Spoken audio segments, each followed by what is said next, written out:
Tell me, what is your role at Tracie College? My role at Tracie College is inclusion manager.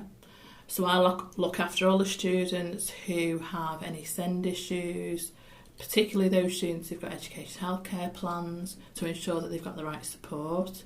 I also oversee those students who have physical, mental health needs, any learning needs, to make sure that they've got a wellbeing plan in place or a student support profile, but also oversee other support and oversee a team of learning support assistants, as well as managing the Learning Resource Centre. Tell me, what does mental health mean to you? Mental health means looking after yourself, not physically, but mentally, in terms of ensuring that you are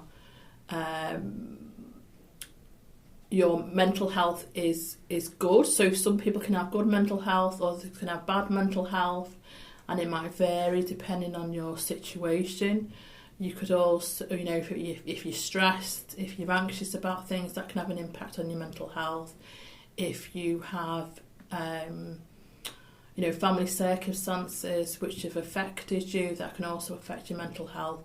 But it's also about maintaining mental health, having good mental health by looking after yourself, eating well, talking about your issues, making sure that you exercise, that you have enough sleep, all of those things that you can do to ensure that you have good, positive mental health. So there's things that you can do, and then there's other times when you might struggle, when it's important to seek support for that from others.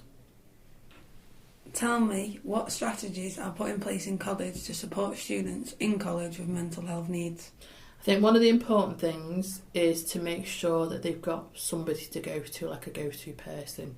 We have students from all over, all different schools, 50 plus schools, and they're used to maybe seeing somebody within the school environment, whether it's a form tutor or friends there, or they might not even have anybody at school, but they have come to college, and it can be very overwhelming for students at first. So it's important that they know from day one and before they arrive, say through transition days, that they're able to find out who they're able to go to for support. So whether it's Caroline Atkinson, the wellbeing practitioner, or Jane Dixon, the college counsellor, or the progress tutor, or a pastoral head, or myself as the inclusion manager. But we've also got a learning support team as well that can support young people.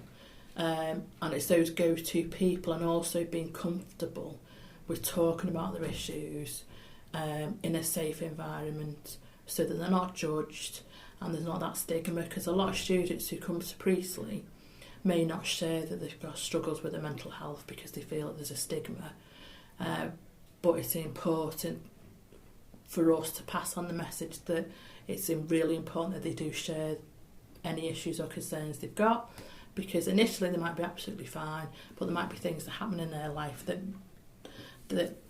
leads to them affecting their mental health. So it's important that they know who to go to. Tell me about the support you offer to young people suffering from mental health problems. So I've mentioned this before, but there are support could be around stress with exams.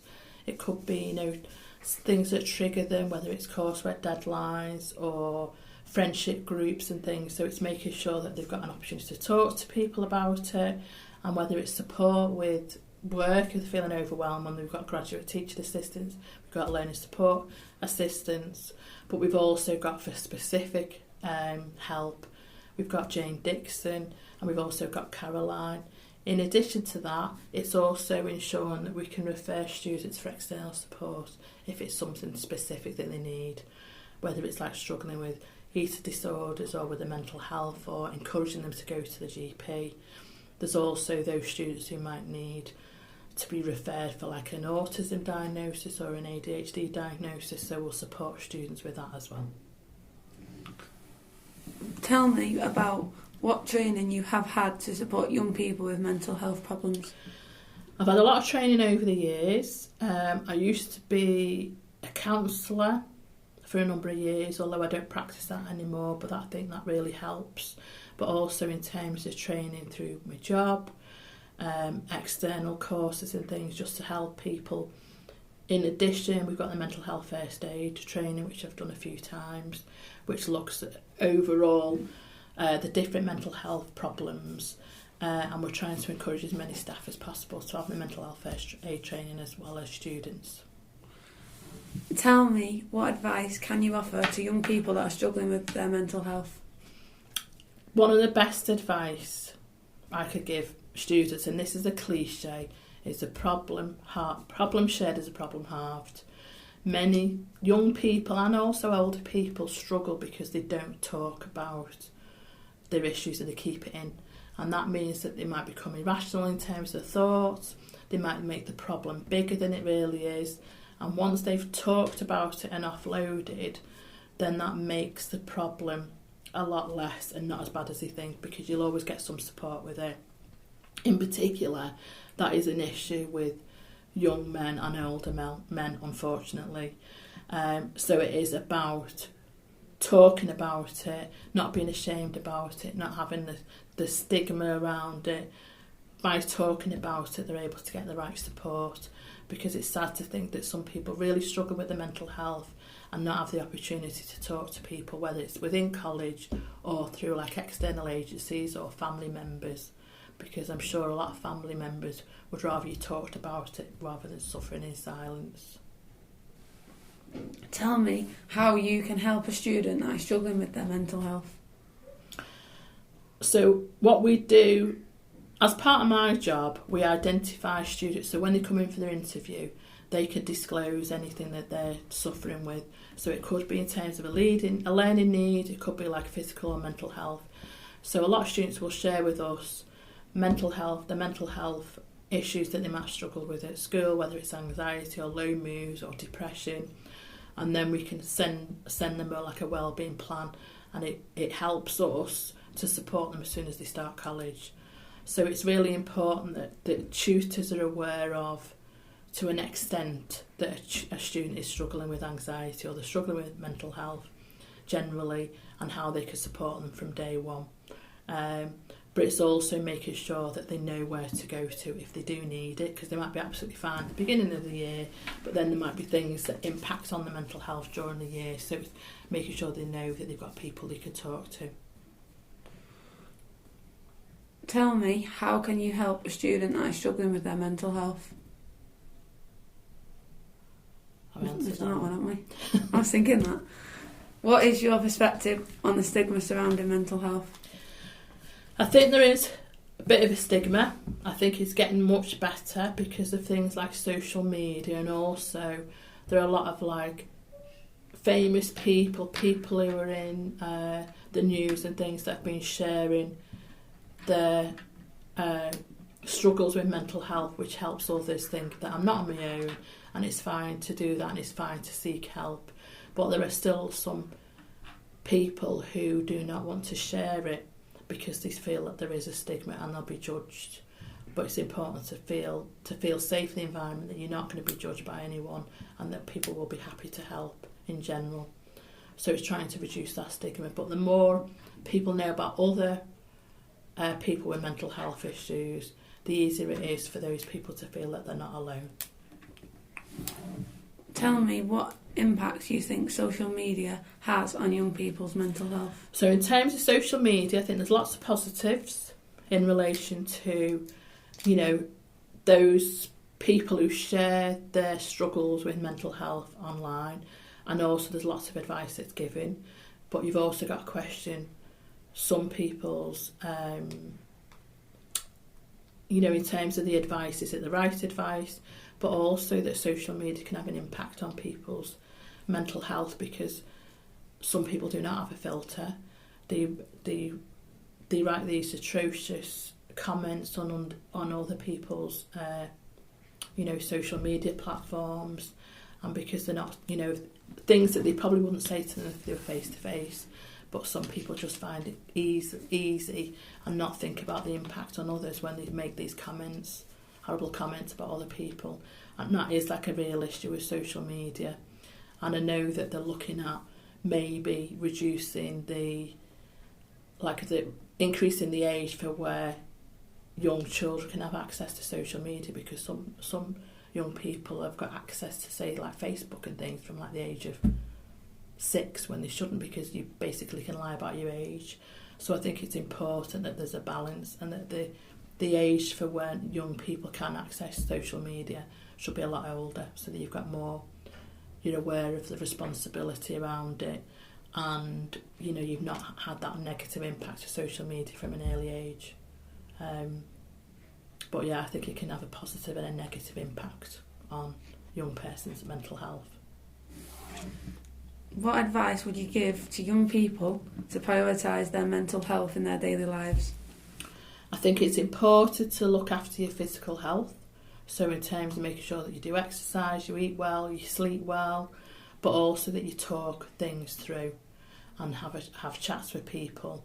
Even if you think it's something minor, before it gets any bigger, it's just to offload how you're feeling that day. And it's really healthy to do that. So promoting, talking to others, and also about healthy living can really have a positive impact on your mental health, on your daily life. How would a young person struggling with their mental health balance the demands of their courses and dealing with their struggles? This is really difficult, because when your mental health is bad, your motivation might not be there, and you might be really feel negative about things. I think, what's the point in carrying on? So you haven't got that energy to cope with the demands of your courses. But people will go through struggles throughout their lives, throughout the time at college, and it's important that they talk about it.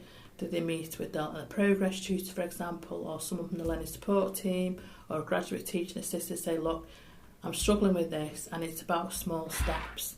That if you've got too much work on at once, it's like thinking, well, let's just do it baby steps, a bit at a time, to tick those boxes. But you also need to have people with you to support you through that and encourage you to get through the work. And once you tick those boxes and get things done, your mental health will be greatly improved, because you're actually achieving something, you're doing something. So it's when you're feeling overwhelmed, it's to talk about it and get the help you need, because people do not live on an island for nothing, because there are other people around to support you. If you were a student again, what piece of advice would you tell your younger self? I like that one. To do the opposite to the advice I'm giving you. So, and not to do the opposite.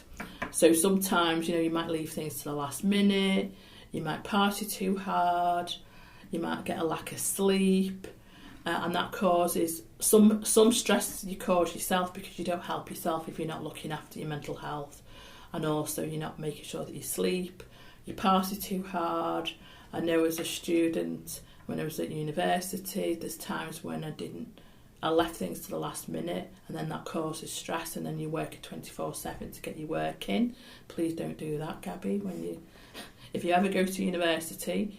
But you know that when you're organised and you get that help and support from your tutors or your friends, then it's a lot better. So it's just doing things little and often, I would say, rather than doing things like Eurovision, lastminute.com, or just for hours on end without a break. Just do a little bit at a time. You're more likely to take it in, and you're more likely to enjoy your work, because you're doing it a bit at a time rather than just doing everything all at once where you feel overwhelmed. That's my top tip. You're welcome. Tell me about how you can tell if someone is having difficulties with their mental health. Sometimes you can't tell. Sometimes people cover it up really well. So even those people who are depressed, they can cover it up that well that they look happy all the time, when in fact underneath they're hiding their struggles. You can tell sometimes if someone is usually chipper and happy and then they've gone really quiet and withdrawn, then that can be a sign. Obviously, if people are tearful, or they are missing lessons, or they're avoiding things, or they're not going out as much, they're spending more time in the bedroom, things like changes in patterns, changes in habits, can have an indication that they are struggling with the mental health. if it was thinking about a student, it could be about attendance, it could be missing deadlines, it could be being quiet. But then you've got others, and particularly men, who do struggle but hide it very well, but struggle on their own, and that's really sad. So it's just to make sure that these people are picked up, and it's just encouraging people to maybe have a one-to-one chat just to see how people are, because a lot of people will say they're fine when they're not. What does fine mean? You know, and it's basically, you know, having the opportunity to sit with somebody, have a coffee with them or a drink, or, you know, just a bit of a chat with them so they can open up a bit more, maybe in a better location rather than in front of a load of people. So that's when they're more likely to open up. So sometimes you can see people are really struggling and others you can't. Some people hide it really well. Tell me, what impact do you think COVID had on young people's mental health? I think at the time I remember people saying that COVID would have a big impact in a few years. It'll go on for a good few years in terms of the impact of COVID. And at the time I thought, oh no, it'll be all right, it'll be fine. But more and more it goes on, in terms of the last 4 years, I can see it in terms of people's struggles, but also the fact that, you know, people are less likely to go out as much. And sometimes that might be a good thing, and maybe you've seen that family are more important, but I think some young people do struggle with anxiety, things like social anxiety, mixing with people, because they were so used to being at home. And also from when people were babies, like when they didn't go to nursery, all that social interaction that they lost. So even the ones that are coming through from young, like babies to nursery to primary, I know like friends of mine who were teachers in the primary sector and nursery sector can see how the learning has been delayed with those babies and young children, but also the fact that they have not interacted as much, not developed as much, so they're playing catch up all the time, and that'll probably be the same for a number of years. But I can see in terms of the number of referrals for to the mental health services, the waiting lists, that's obviously having an impact on young people, you know, for seeking help. And also the number of referrals that have been for autism and ADHD have gone up greatly over the last year or so. So the impact on services has also been massive.